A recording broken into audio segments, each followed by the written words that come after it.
She's passionate about telling stories of amazing women who are rocking the world and empowering women to live, love, and thrive. Here's your host, Katherine Gray. Welcome to Live, Love, Thrive Women's Empowerment Hour, brought to you by 360karma.com. Now, if you don't want to miss any of our episodes of the incredible women we have on every week, then be sure to subscribe to us on YouTube or iTunes or iHeart, whatever you prefer. And of course, follow us on Facebook and Instagram at My360Karma and Twitter.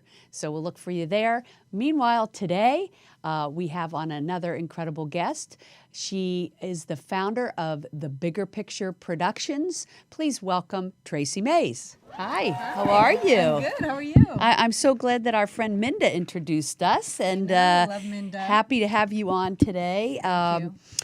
Do people tell you look like Gina Davis? You must get that all the time. I've heard that before. Yeah. I'm thinking people are going to tune in today and go, "Oh, she has on Gina Davis." I actually am going to a luncheon that they're going to be having Gina Davis there because she's really into this. She has the Gina Davis Institute that's really behind women's empowerment. Yay, Gina. Yeah. And yay, Tracy. So happy to have you on today. Thank you. You started this company called The Bigger Picture, which is your own production company. Right. Very exciting. Thank you. And I love the name The Bigger Picture. Isn't it great? It's perfect. It's like, when you did, sometimes when I start a company or a business or an idea and I go in to see if it's available on the URL, the domain. Right. Aren't you always surprised? That's how you know it's like was meant shocked. to be. But I actually have had this name since 2004. So, oh, wow. And I was So shocked then too because it's so good. It embodies so much of like how I view the world. Right. And but yeah, I was so surprised. Yeah. And it was I actually went down to the city. I forgot now since 2004, but I went down to the city in person. Yeah. To find out. I'm like, are you sure? Yeah. Are you kidding me? I'm lucky. So you kind of had that premonition back then that you were going to start your own company? I've always wanted my own company, but I really felt it was important to do my due diligence and work at a lot of other companies to build a resume, to build experience. That was smart. And then but you knew there was a bigger picture. I knew, yes. Yeah. Sorry for the corny. Anyway, but so let's talk about your journey because I think there's a lot of people out there are probably saying, gosh, I'd like to start my own production company. So let's talk about your journey to here because it's an interesting one and, it's a long life and it takes us a while to, get to where we're doing what we're absolutely meant to be doing, right? But your life started off, you were born in Michigan, right? But you actually grew up in Arizona. I did. Yeah. I went to high school and college in Arizona. Now, at what age did you move actually to Arizona? Was it 5? Or, no, it was the middle of my freshman year of high school. Oh, middle of your freshman year. Yeah. Okay. Yeah. So your parents had already divorced. My parents divorced when I was 7, and then my mom quickly remarried, and she married my stepdad. So you're kind of more raised by them. My stepdad, yeah. Yeah. And at 7 years old, I'm sure we have other listeners that have gone through, an early youth divorce. You mean I'm not the only one? You're the only one. Yeah. So what was that like that they might identify with? Like, how did that impact your life? Well, I mean, when my parents got divorced, I was very young. So, I mean, what happened was she married a guy who was getting his internship. He's a doctor. And we moved a lot. So that actually impacted my life. So I was always the new girl. I'm always the one, like, moving to the new school, in the middle, the middle of the year, we'd be moving to another house, and then we moved to Arizona. Yeah. And so I've never really lived anywhere for more than like 3 to 5 years at a time. Right. Even now, because I get a little restless after a while. Yeah. So, do you think it's that you move a lot now because that was your childhood and you're kind of used to that? Yeah, I think probably. Yeah. Yeah. That it impacts us that way. What we're familiar with. Right. Yeah. Right. Yeah. So you grew up basically in Arizona, even went to college there, right? I went to U of A. And had got a broadcasting journalism degree. I have a journalism degree. Yeah. Same as me, broadcast journalism, which well, I loved. You're doing your career. Yeah, well, you are too. Yeah. Indirectly, Yeah, indirectly. But it all meshes together. So as far as journalism goes, do you do some writing of your projects? I don't write for, you mean for commercials? Yeah. I don't write my own. You're not the writer. There's a lot of writing involved, and so I do a lot of editing. Right, You know, right. like directors will write a treatment, and I'm involved in that process. Yeah. You Yeah. know. I've never enjoyed doing the actual editing, but I have a good eye for editing. So like I can look at something and say, oh, I want this here, or this is missing this, or let's clip that. But I never actually push the buttons, but I enjoy that. I don't mean visual editing. I mean like treatments, like editing of treatments. Yeah, Gotcha. yeah. Oh God, I can't do it. Visual editing. Yeah. But so, what is your strength in your production? Like, what is it you love most about what you're doing right now? You know, I love, and I've always said this. I love the process of building a business, actually. You know, and in commercials, it happens to be what I've been doing for 20 to 25 years, and it's where I have all of my experience. But I love people, and I love finding different pieces of the puzzle for a business and for a company that makes that company successful. Like that's really important to me. So having people shine in what they do. Yes. That's what I love. That's a so gift. I happen to be doing commercials. Yeah. You know, and I happen to be, you know, in it for a long time. But I love seeing people being their best selves, you know, and finding their sweet spot. Yeah. I think that's why we're both doing what we're doing. Yeah. We like seeing people do what they love, what they're really good at, what their gift is. That's what I and love. giving them a platform to do that. I love that. Yeah. I think that's authentic power too. Yes. Finding that sweet spot and living in that. it. Yeah. So your journey actually, though, oddly enough, began by, what brought you here to LA was this internship to a soap opera, right? That's right. Yeah. Now, what was that like? Did you enjoy that? Oh my God, it was so fun. Was it? Right out of college, you know, so I have a journalism degree, and then I heard about this internship for that soap opera called Santa Barbara. Uh-huh. And so I came here for this quick internship. I was actually going to move to New York. I love New York. I love the East Coast. I'm much more, that's my vibe, you know, but my mom talked me into it, and she said, just go try it, you know. So I did, and I came out. I had so much fun. And then the internship was up, and I thought, okay, I'm moving to New York now. Yeah. And then I said, there's just one interview that I went on at a PR company. And I got that job. So, you know, the rest is history. So I was a publicist. I remember you telling me there were like thousands of applicants. You thought, there's no way I'm getting this job. I'm moving to New York. and just that one interview changed your life. It did. It's always interesting when we look back and think. It's kind of like that, what's that movie? Sliding Doors. It's like, you know, what happened if you took made this decision? What happened if you made that decision? It like affects your entire life outcome. So that one decision to go on that one interview kept you here in LA and changed your life. Yep. Yeah. Yep, and I had so much fun. I was a publicist for TV for 4 years before I started commercials, and it was the Hollywood. It's like this girl from Arizona, you know, and I was going to all the award shows and the Oscars and the Grammys, you know, whatever. And that was really fun. Very exhausting. You know, very exhausting because every night's a party. Now, you and I both talked, because I moved here from New York, and I actually, after I thought I'd come here for a year and move back to New York. So kind of like you, I was like looking, I thought, oh, this is temporary, LA, and then I'm going to go back to New York or go wherever. And it's so funny that, you know, like you said, we think we're going to do one thing, but the universe has a different plan, so to speak, right? And so what I was going to say is, okay, so you came here thinking that you're going to head to New York, but this LA decision kept you here. Right. And you and I talked about when you first come here from somewhere else to LA, it really is true that you have to acclimate to a different culture, right? That's right. So we were kind of talking about this yesterday, about how when you first get here, you'll entail people that are like well, what can you do for me type of people. That's right.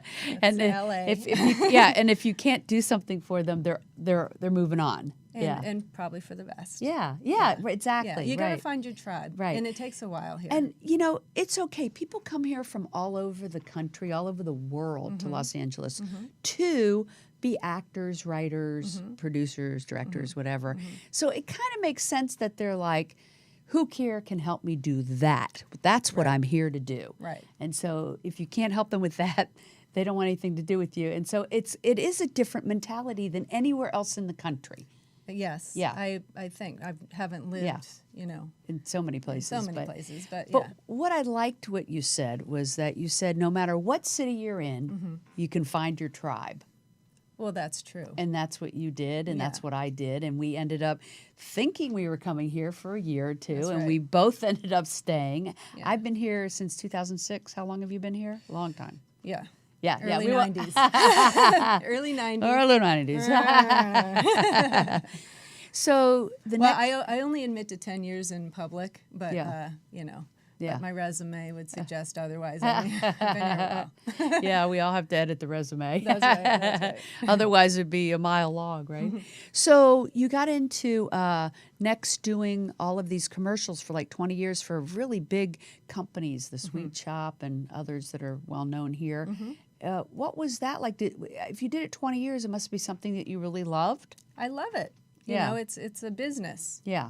Commercials. But you were doing it for someone else where now you do it for yourself. That's right. Yeah. Yeah, that's right. I was living, it was great experience. And then at a certain point, if you're entrepreneurial, you want to live your own dreams. Yes. And that's really what it became for me. It's like I really think I built my career enough to where I wanted to just throw in my own hat. Right. But it was 20 years of getting to learn everything that you probably needed to know in order to have a successful business, right? That's right. Yeah. Yeah.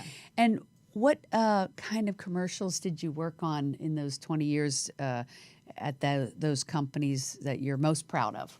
Honestly, there's so many. I mean, I worked at some really big companies like MJZ, Anonymous, Smuggler. Those companies did like 1 year when I was at MJZ, we had like 5 commercials in the Super Bowl, so it was all really great. Wow, 5 commercials in the Super Bowl? It's a good company. Wow.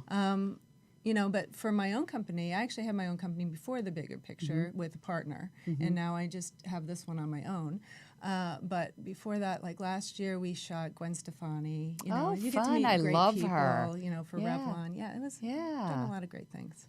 And what are some other ones just over the past decades that we might say, oh, I remember that one? Like, is there something memorable? So bad at remembering. You're so bad at I love the Super Bowl commercials because they're always, I think, the most out of the box that we get to see all year round. Yeah. Yeah. Did you have any favorites this year? No, I don't know. Yeah. Did you? The only thing I watch the Super Bowl for is the commercials, and I always watch the last 2 minutes because I figure that's the only part that really matters, right? Yeah. This year, I don't know, but I did have someone on as a guest. She's like in her 80s, and she was featured in a Super Bowl commercial. Oh, Not really? this year, but a couple years ago. Which I love women that are, in their 80s and 90s and are still going for it, So what projects are you working on now that you're proud of? I'm doing a few jobs right now, a couple car spots. I don't even know if I'm allowed to say. I have NDA. Everything is NDA'd. Right. All over the place. But it's interesting. So last year in August, I ended that partnership, and then from August to December, I was just having meeting after meeting after meeting after meeting, really just planting seeds, right? And really just trying to figure out what I wanted the bigger picture to be, right? And from January 2nd on, it's just been nonstop. Wow, and I'm that's working on great. my 3rd commercial. Now, do you think that's because of all the seed planting? 100%. Absolutely. Yeah, it was, and because everything came from like, why am I meeting with this person? I'm just going to meet with this person. Right, Because you have to be flexible on the journey. You don't always know why. You just have to be. I'm stubborn on the vision and flexible on the journey. I love that. You said that, and I actually wrote that down. I love that saying. I live by that. So focused on the vision, but flexible on the journey. Right. Yeah, people always think they have to know exactly what the journey's going to be, but all they have to do is really focus on that vision, right? And then the rest and just be tenacious about that. take But the actions. but be open. Right. You know. You work with Andrea Quinn?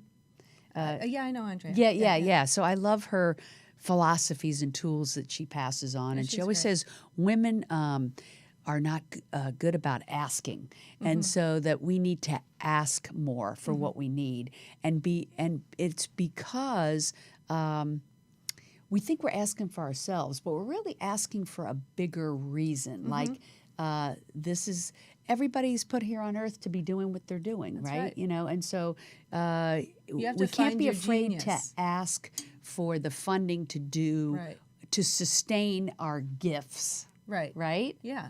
That we're supposed to be giving back to the world. And I think that's a wonderful message to put out to women. Don't be afraid to ask. Ask everyone you come encounter with. And the people that are drawn to what you're doing and are meant to work with you, they'll say yes. That's right. And if they don't say yes, they're not your people. They're not meant to work with you on your project. And that's what really people need to do is not personalize it. Right. And, and it's really important to be authentic. Yes. And transparent and vulnerable. Yes. Like those three are my three non-negotiables. Like when Do you think you've manifested that over time? You mean I've distilled down to that? Yeah. Yeah. Yeah. Yeah. I mean, because what are the most important things to you? And how do you attract people, you know, as friendships or business partnerships or whatever? And those three things, if they're not there, it usually doesn't last long. Right. You know what I mean? So Right. you find that's how you find your tribe, right? Like Right. people who that's also important too. Yeah. The key thing I think to a successful business is that seed planting, like taking those actions. And I think that's It's really important. The one of the things that entrepreneurs really have a difficult time with. Like they're good at whatever it is they do, but the most important thing of building a business is going out there and cultivating business through asking and through planting seeds and taking actions. And I think that's the hardest part for people. I don't know why. Do you find that a hard part of your business? No, I love it. You love it. I love meeting new people. Yeah. I love exploring and the unknown. I love it. You know, this is probably part of, you know, moving so much and just being kind of adaptable. Yeah. You know, I love that part. Yeah. That's the bigger picture to So me. what is the big picture for the bigger picture? You know, we're building now. So, you know, it's like I said, I really just started in January. So just to build and to create, to me, it's to find the pieces of the puzzle and bring them together and create a strong team. You know, and I have a lot of great people around me right now. And your platform is to use writers, directors, editors, all these very talented people and give them a platform, like you said, to shine and do what they love, right? So is that what you love most about your business, is that you're giving those people, giving creatives the opportunity. Yes, right? and to being involved in myself in that creative process. Right, You know, and I love directors. Yeah. So just bringing it all together. And what do you work with both male and female directors? Yes. Yeah. What do you think about the temperature of Hollywood right now with regard to hiring more women? You know, the Frances McDormand thing about putting it in the movie contracts where you have to have the diversity in your staff, which I think is brilliant. I love that she said that. Yeah. Do you think women are making progress in Hollywood? Yes. Well, in commercials, we actually have something called Free the Bid, and it's you know, it's bringing you know, awareness to more female directors. You know, what is that?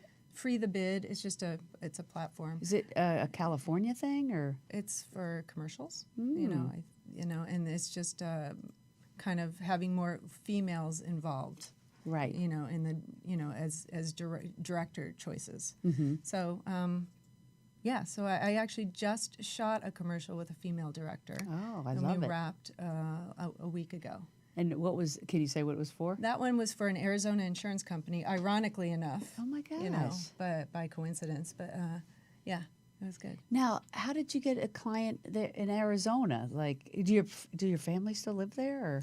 No, it's just through an agency. Yeah. You know, and just contacts. And it's a seed I planted last quarter, last year. And he called and said, "You want to do it?" Was your mom a strong woman? Like, was that your, you know, like to be a businesswoman, you have to be a strong, motivated woman. Who was your motivator? Who do you think, was it your mom or? My mom was very supportive, and she was a very, you know, lovely, you know, kind person. Yeah. She wasn't a businesswoman per se, but she kind of just celebrated everything that I did. Like, you know, so it was, she was very supportive. Great cheerleader. Yeah, great cheerleader. Yeah. Everybody needs somebody like that in their Everybody lives. does. I think we all need a community around us. Yeah. Yeah.